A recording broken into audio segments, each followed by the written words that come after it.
Chapter 18. Identity. Remembering places and moments help me to have the perspective, from where I come from and what I have achieved, to get visions about the future. In the same way, the communities, the tributes, the monuments and the traditions. This is what they are for. Each person is the environment that surrounds them. Like a funnel, or the hurricane eye, is the manifestation of what changes it. We too are the medium that gives us consciousness. You might argue that being is one thing, and that someone's influence over us is another. But to be, is it not, after all, the expression of the influence of synchronies of all things, on ourselves?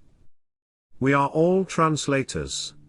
We translate the language of the universe to the language of humans, and to the language of other beings. When we feel cold, we are emitters in communication. When we feel hot, we are receivers in communication. Thought is the language of intention. Pointing is the language of writing. Speaking is the language of enactment. Eating is the language with food. Eating without listening is gluttony. Walking is the language of the path. Walking without listening is being careless. Listening is the language with language. Listening without listening is the death of the ego. The ego is a cunning hustler, because when the choices go well, he will say, it was because he chose well. After all, deserving merit deserves an ego. It's the privilege of the ego to receive the merit. But when choices go wrong, the ego apologizes for the wrong choice, stating, that's because it wasn't meant to be. Only if it's useful do we cheer for fate. When it suits, we call him a companion. How suspicious! What a cheating ego! Being a subject is who's being subject to situations. A subject is subject to his action that demonstrate reaction to his emotion. Everything is subject to situations. But inanimate things do not react interactively with the observer, much less his own emotions. Inanimate, these things, refute in appearing subject. Inanimate things, object, to show emotion, so they are subject, to being objects. I don't know any person who would like to be subject to this situation. It's not bad to be in a bubble. It's worse not knowing one is in a bubble, and continuing to be in the bubble. Not being in a bubble and knowing this, is also being in a bubble. Despite this oxymoron, this last bubble is the most welcoming. Bubbles, containing little bubbles. They put themselves in the right positions, my cells, when they declared themselves to form me, in the embryo self. They have their interests, and they will fight for them, whatever the culmination or heyday. From my point of view, my cells work for a greater good that I think is mine. But for themselves, I assume that each one works naively, not knowing the greater good of which they are a part of. We also have our interests, and, in fact, we will always fight for them. From the perspective of the mystery, we work for a greater good that we are not. And nobody will be able to surround that luck. Do we feel useless and used in this uncertainty? Where is the personal power now? We want to conquer the world. But how? If we want to have individuals under our purview, they should not be soldiers, subjects or alike. If we want to have individuals under our purview, to feel powerful, so be it, our own cells. Of each one's. A cell is more than the sum of its parts. Organs are more than the sum of their parts. As are people, and buildings, that eventually give rise to organizations. All this, because something subtle persists, which is found between the points of vertices, making them an integral part of an index, of a hermetic geometry with multiple faces. The magic comes, not from the unitary peaks, but by the association of their functions, they're interconnections that come from the relative location in which they are placed. How nice it would be to have sex with that person. We would take different positions so as not to bore, of course. Then we would make games where we take on other roles. Besides, I would change the person's face to look like someone else. And finally, I would even change the other personality and trait to be someone new. After all, I already had sex with that person. If envy, hate and love, I just feel by people from my immediate circle, by the people I personally know.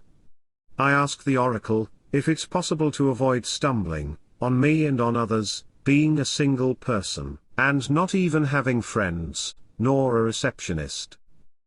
I care about certain people close to me, because they are the ones that arouse me the most. Not so much the anonymous creatures. It's those close people that cause, and that envy, hate and love, in me set free. Those are the creatures that are important, the ones that make a part, are those that build me. And, there is nothing else as bad, like not knowing how to discern, how the person is to define the self. I'm worried about the impression people have of me. But as much as I'm obsessed with me, and thinking about the figures I make in front of others, the truth is that I'm not present in their heads, because I am not a constant, and perennial priority. The priority for each person, is being worried about what I think and what other people think about them. And, above all, what they think about themselves. Just like, with me now. Hence, the incessant obsession with answering to the call of one's own name. That's why we have a proper name. Everyone will have a different idea of you, and it is good that you allow yourself to have many facets. Many and varied facets in the eyes of all people. Thus, as you exist through numerous shapes and forms, you will become richer. Carve all these faces as if you were a diamond. If an individual does not pass on their genotype, and feels sorry for thinking their phenotype is good, don't suffer anymore, because your pattern may appear later on another occasion, if the human species becomes prepared to receive such feature as a useful skill to develop, for permanence and thrive on insistence. The individual, when compared to the collective, should not find its value in the genotype. Because what manifests is useful, and consequently, it's more important than that. Both have wings. The sparrow and the bat. It turns out that the evolution of species implies adaptation to the environment. Then, the evolution of the environment implies adaptation to its species. The environment is, from this point of view, as if it was a kind of a species. Evolution is change. Everything changes. Therefore, everything is life. But objects and ideas are not life, they may say. Although, objects have the function of proclaiming themselves. Although ideas have the function of proclaiming themselves, although they can be called. Although they feel important, and persist. But we attribute these attributes to them, they may also affirm. Although we call ourselves to denominate. We can provide this function, because, as a whole, we feel important. It is not possible to be God, because we feel like humans, may one add, to the argument. Although God calls itself through all forms and perspectives. Even though God cares like that, even though God wants to stay that way.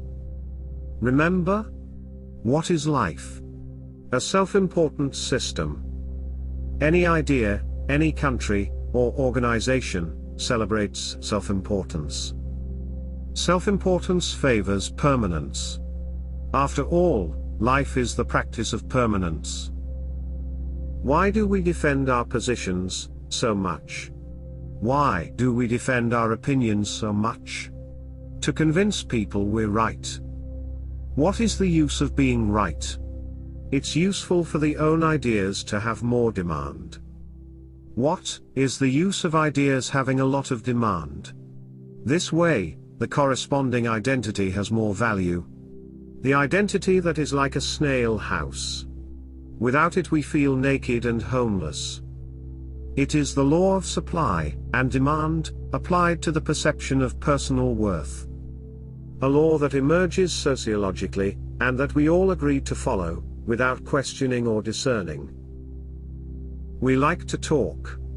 If the conversation is trivial, it is a conversation without questioning. When we don't question, what is there to talk about? It makes the conversation poor, the thought becomes shy, petty is the behavior and few are the ideas.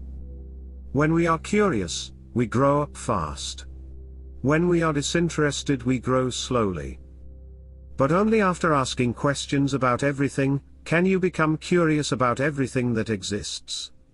Only then should one be curious about being disinterested, becoming tolerant for the conversation to be whatever it may be.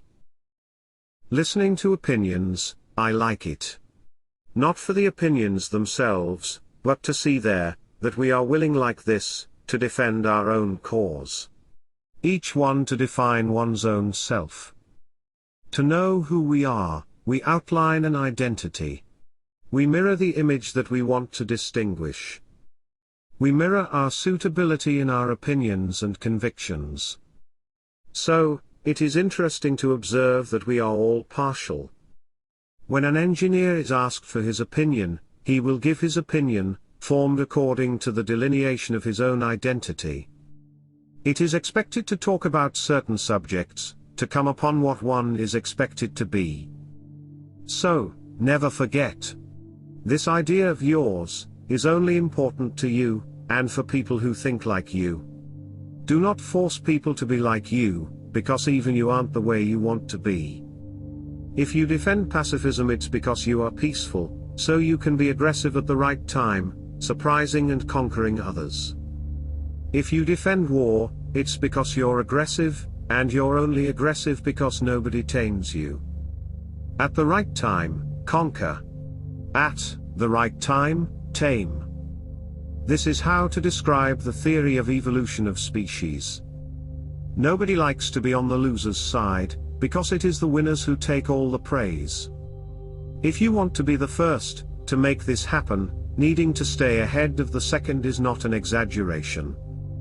If by chance the second stops in first for similar desperation, then just be honest, because ahead of the first, only the zero. The search for being is constant, because the identity itself is inherently dynamic and changeable. This quest seems to be an arduous task. It's what we do in our daily lives. But it doesn't compare to the work which is required after the realization of the true and immutable absolute identity. The real task is not the constant search for identity, but instead, what to do, when you know who you are, in the absolute. To dedicate myself to something outside, prolongs the idea of me.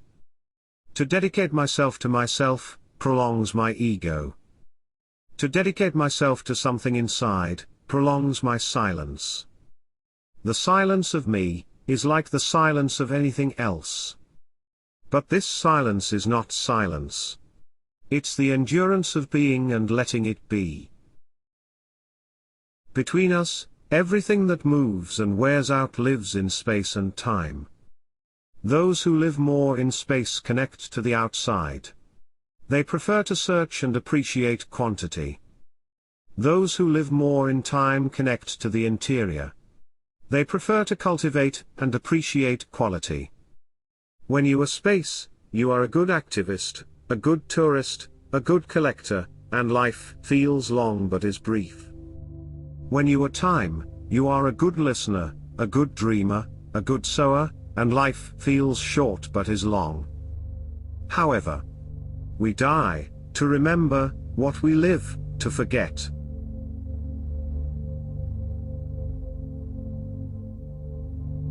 Thank you for listening to the end.